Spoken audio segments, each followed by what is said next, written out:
Baiklah, sebelumnya apa sih yang dimaksud dengan senyawa biner? Berikut adalah penjelasannya. Jadi, yang dimaksud dengan senyawa biner adalah senyawa yang dibentuk dari dua unsur. Senyawa biner dapat terbentuk dari satu unsur logam dan satu unsur non-logam, atau dapat terbentuk dari dua unsur non-logam. Jika unsur pertama adalah logam dan unsur lainnya non-logam, maka senyawa biner tersebut umumnya berbentuk ionik atau senyawa ionik biner. Sedangkan senyawa yang terbentuk dari dua unsur non-logam disebut juga sebagai senyawa kovalen. Langsung saja kita masuk ke materi intinya, yaitu tata nama senyawa biner logam dan non-logam, dan tata nama senyawa biner non-logam dan non-logam. Yang pertama adalah senyawa biner logam dan non-logam. Senyawa biner dari logam dan non-logam umumnya adalah senyawa ion yang terdiri dari kation logam dan anion logam. Senyawa biner logam dan non-logam sebagian besar merupakan senyawa ion dengan mengikuti aturan tata nama sebagai berikut ini. Yang pertama, tulisan nama unsur logam tanpa modifikasi apapun, kemudian diikuti nama unsur non-logam dengan tambahan akhiran ida. Yang kedua, unsur-unsur non-logam dengan bilangan oksidasi lebih dari satu jenis, maka bilangan oksidasinya ditulis dengan angka Romawi. Berikut adalah contoh tata nama senyawa biner logam dan non-logam.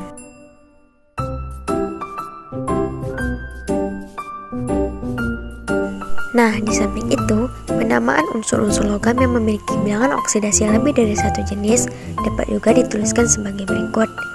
Yang pertama, jika unsur logam memiliki bilangan oksidasi kecil, diberi akhiran O. Yang kedua, jika unsur logam memiliki bilangan oksidasi besar, diberi akhiran I. Sebagai contoh seperti berikut. Yang kedua adalah tata nama senyawa biner non-logam dan non-logam. Senyawa biner non-logam dan non-logam terbentuk dari ikatan kovalen antar atom-atom penyusunnya, sehingga disebut juga senyawa kovalen. Jika dua unsur non-logam membentuk senyawa biner, penulisan rumus senyawa dan penamaan senyawanya secara umum mirip dengan senyawa biner dari logam dan non-logam. Adapun aturan tata nama senyawa biner non-logam dan non-logam adalah sebagai berikut. Yang pertama, menuliskan terlebih dahulu unsur dengan bilangan oksidasi positif, baru kemudian diikuti dengan unsur bilangan oksidasi negatif. Misalnya, HCl adalah hidrogen klorida yang dituliskan sebagai ClH. Yang kedua, beberapa unsur-unsur non-logam dapat membentuk lebih dari satu senyawa biner, seperti unsur S pada senyawa SO2, SO3, N pada senyawa NO, NO2, maupun O pada senyawa CO dan CO2.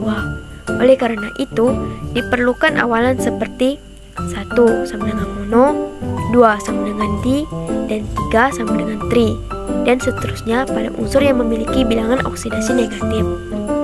Yang ketiga, jika awalan memiliki huruf terakhir A dan O, dan unsur memiliki huruf awalan A atau O, maka kita menghilangkan huruf terakhir awalan yang digunakan, misalnya karbon monoksida bukan karbon monooksida.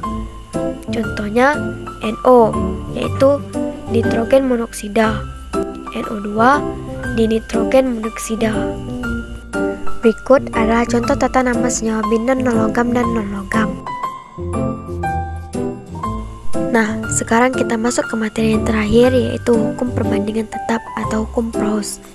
Dalam kimia, hukum perbandingan tetap atau hukum Proust adalah hukum yang menyatakan bahwa suatu senyawa kimia terdiri dari unsur-unsur dengan perbandingan massa yang selalu tetap sama. Dengan kata lain, setiap sampel suatu senyawa memiliki komposisi unsur-unsur yang tetap. Misalnya, air terdiri dari 8/9 massa oksigen dan 1/9 massa hidrogen, bersama dengan hukum perbandingan berganda atau hukum Dalton. Hukum perbandingan tetap adalah hukum dasar stoikiometri. Perlu diketahui bahwa sekalipun hukum ini amat berguna dalam dasar-dasar kimia modern, hukum perbandingan tetap tidak selalu berlaku untuk semua senyawa. Senyawa yang tidak mematuhi hukum ini disebut senyawa non-stoikiometris. perbandingan massa unsur-unsur pada senyawa non-stoichiometris berbeda-beda pada berbagai sampel. Misalnya, oksida besi wustitite memiliki perbandingan antara 0,83 hingga 0,95 atom besi untuk setiap atom oksigen. Proust tidak mengetahui hal ini karena peralatan yang ia gunakan tidak cukup akurat untuk membedakan angka ini. Selain itu, hukum Proust juga tidak berlaku untuk senyawa-senyawa yang mengandung komposisi isotop yang berbeda. Komposisi isotop dapat berbeda sesuai sumber dari unsur yang membentuk senyawa tersebut. Perbedaan ini dapat digunakan untuk penanggalan secara kimia. Karena proses-proses astronomis, atmosferis, maupun proses dalam samudra, kerak bumi, dan bumi bagian dalam kadang-kadang memiliki kecenderungan terhadap isotop berat maupun ringan. Perbedaan yang diakibatkan amat sedikit, tetapi biasanya dapat diukur dengan peralatan modern. Selain itu, hukum Proust juga tidak berlaku pada polimer, baik polimer alami maupun polimer buatan. Nah, berikut ini adalah beberapa contoh soal hukum Proust atau hukum perbandingan tetap. Bismillahirrahmanirrahim. Assalamualaikum warahmatullahi wabarakatuh. Kali ini saya akan menjelaskan tentang contoh penyelesaian soal-soal terkait hukum Proust atau hukum perbandingan tetap. Oke, sebelumnya saya ingatkan kembali ya bahwa dalam perhitungan-perhitungan untuk hukum Proust atau hukum perbandingan tetap ada rumus-rumusnya itu ya yang harus dipahami atau dihafalkan, mulai dari rumus yang pertama yang ini. Jadi perbandingan massa itu sama dengan perbandingan nilai perbandingan massanya. Kemudian rumus yang ini, perbandingan massa itu sama dengan perbandingan persen massa. Kemudian yang terakhir, untuk mengetahui mana sih reaksi yang unsur yang habis, mana unsur yang bersisa ketika membentuk suatu senyawa, bisa dihitung dengan cara menghitung massa dibagi nilai perbandingan massa atau massa dibagi dengan persen massa. Yang habis adalah yang nilainya lebih kecil dan yang bersisa adalah yang nilainya lebih besar. Ya. Oke, kita mulai dari soal yang pertama. Ya. Jika ada soal seperti ini, jika kita mereaksikan 4 gram hidrogen dengan 40 gram oksigen, berapa gram air yang terbentuk? Perlu kalian ketahui dulu ya bahwa sebelumnya kan sudah pernah dijelaskan ya tentang perbandingan massa hidrogen dengan oksigen. Di mana hidrogen dengan oksigen itu perbandingannya ya, perbandingan massa hidrogen dengan oksigen itu adalah 1:8 ya.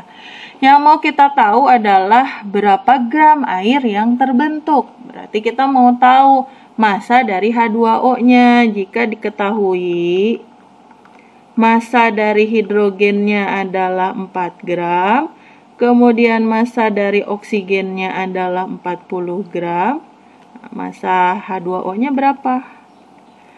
Mencari massa H2O itu bagaimana? Massa H2O sama dengan massa hidrogen ditambah massa oksigen. Nah, pertanyaannya, apakah semua hidrogen yang 4 gram ini habis bereaksi, kemudian semua oksigen yang 40 gram ini habis bereaksi? Kita harus tahu dulu, ya, kita harus cari tahu dulu. Maka kita bagi, ya, tadi rumusnya ya, untuk mengetahui siapa yang habis bereaksi, kita bagi nilai massa dengan nilai perbandingannya. Ya. Untuk hidrogen massanya 4, perbandingannya 1. Kemudian oksigen massanya 40, perbandingannya 8. Maka nilai massa dibagi perbandingannya itu 4 bagi 1, 4. 40 bagi 8, hasilnya 5. Berarti ya bisa kita simpulkan bahwa nilai massa dibagi perbandingan dari hidrogen dengan oksigen, hidrogen lebih kecil daripada oksigen. Berarti hidrogen habis bereaksi, oksigen bersisa. Ya, ada sisanya yang oksigen. Nah, berarti massa H yang bereaksi berapa? Karena habis berarti semuanya bereaksi, ya. Hidrogennya 4 gram. Oksigennya berapa? Dia nyisa. Dari 40 gram ini apakah semua hidrogen kan 4 gram? Ya, dia kan habis berarti semuanya nih dipakai bereaksi. Kalau oksigen dari 40 gram ini ada sisanya, ada yang nyisa, enggak semuanya bereaksi. Berarti kita harus cari dulu massa oksigennya. Caranya gimana? Massa oksigen, ya, pakai rumus perbandingan massa oksigen dibagi perbandingan massa hidrogen sama dengan nilai perbandingan oksigen, ya. Jadi kalau di atas O, sebelah kiri atasnya O, di kanan juga harus O, ya, dibagi perbandingan hidrogen. Nilainya massa O dibagi massa hidrogen yang bereaksi ini 4. Sama dengan perbandingan oksigen itu 8. Dibagi perbandingan hidrogen itu 1. Maka massa O-nya sama dengan 8/1 dikali 4. Ya, ini pindah ruas ke kanan jadi di atas dikali 4. 8/1 dikali 4 itu berapa? 8 bagi 1, 8 dikali 4. 8 kali 4, 32. Berarti massa oksigen yang bereaksi adalah 32. Nah, total massa H2O-nya berarti berapa? 36 gram. Jadi, 4 gram hidrogen bereaksi dengan 40 gram oksigen menghasilkan 36 gram H2O. Ya, di mana hidrogennya habis, oksigennya bersisa. Berapa sisa oksigennya? Sisa oksigennya itu berarti dicari dari oksigen yang bereaksi, oksigen total, oksigen awal, ya, dikurangi yang bereaksi. Kita awalnya punya 40, dikurangi yang bereaksi 36, berarti sisa oksigennya itu adalah 4 gram. Ya. Oke, baik. Demikian penjelasan soal untuk contoh soal yang pertama dari hukum Pros ini, ya. Demikian video untuk contoh soal yang pertama. Untuk lebih memahami lagi tentang perhitungan-perhitungan hukum Pros, silahkan kalian simak contoh soal di video selanjutnya. Terima kasih. Assalamualaikum warahmatullahi wabarakatuh.